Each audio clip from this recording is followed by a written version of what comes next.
So also the tongue is a small member, yet it boasts of great things. How great a forest is set ablaze by such a small fire. And the tongue is a fire, a world of unrighteousness. The tongue is set among our members, staining the whole body, setting on fire the entire course of life, and set on fire by hell. Reading from James chapter 3, verse 5 to 6. Welcome to On My Lunch Break with God, the podcast for those that enjoy their lunch break thinking about the goodness of God. Thank you for listening. Hey, could you do the podcast a big favor if you have been enjoying the podcast by sharing the podcast with a loved one? Thank you in advance for the support. Today's episode topic is leadership. More specifically, how leaders speak to their subordinates. What does the book of James have to offer to help leaders to exercise caution when addressing subordinates? First, when James talked about the power of the tongue, he used vivid figures of speech like comparing a reckless tongue to a forest fire. The word picture fire alone should send caution lights in the minds of any leader before addressing their subordinates.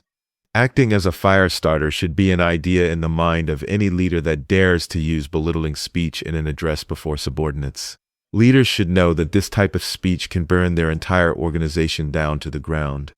Let's examine an example from the Old Testament. King Rehoboam. His reckless speech serves as a powerful illustration that aligns with the teachings from the book of James.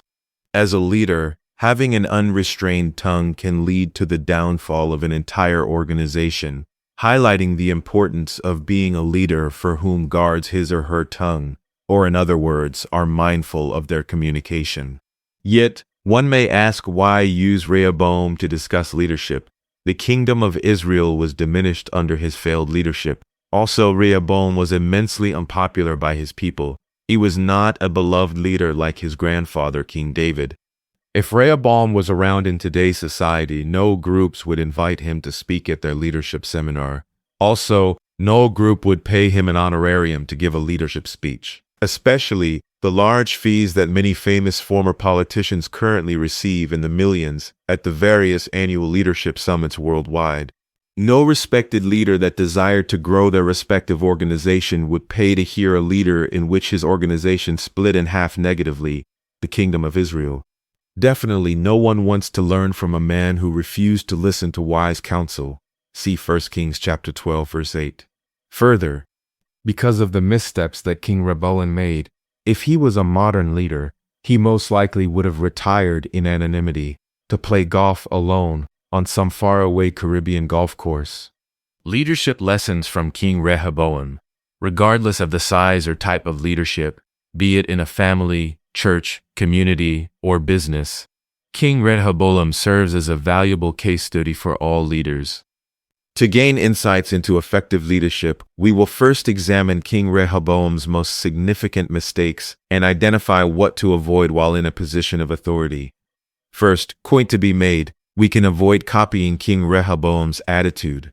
Leaders who maintain a good attitude will speak in a positive manner to subordinates while in command. The second item is the importance of character.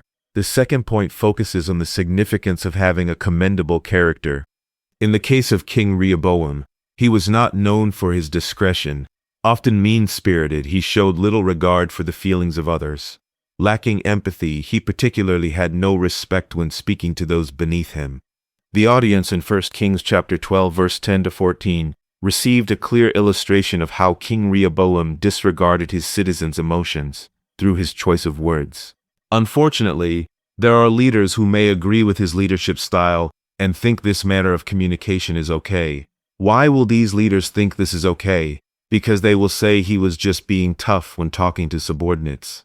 In contrast to the desire to be overly tough in your communication style, leaders should reflect on the teachings of James regarding the power of the tongue.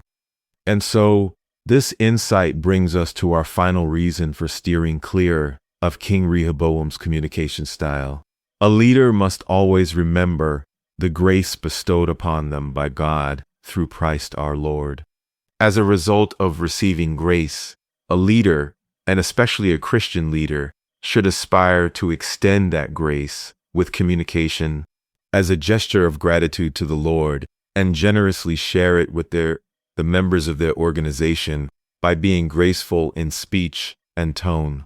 Ultimately, whether you are leading a business, church, community, or family, the choice of words, combined with an attitude lacking empathy, a leader with a reckless tongue, can be the cause of the downfall of your organization, family, or group.